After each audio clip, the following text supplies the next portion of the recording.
আজকে আমি আবার কেক বানাইছি। কেকের ভিডিও দেখলে এখন প্রতিদিন একটা কেক না বানাইলে আমার শান্তি হয় না। আজকে আমি 3টা ডিম দিয়ে বানিয়েছি। এটার হাইটটা অনেক উঁচু হয়েছে, বাট এটা সিদ্ধ হইতে প্রায় ঘন্টাখানেক লাগছে, ভালো হয় নাই।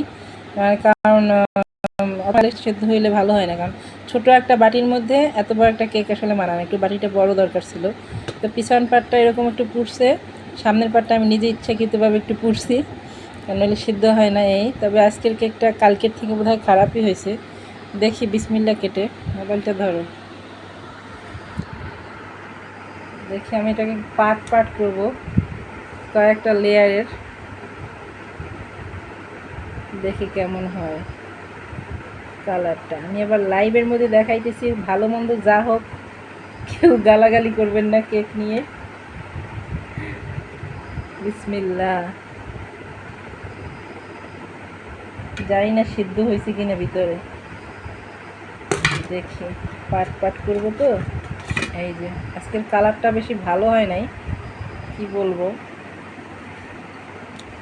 খেতে কেমন বলতে পারবো না, হয়তো কালকে থেকে খারাপ হবে, মানে অতিরিক্ত বানাইতে গেলে যেটা হয় আর কি।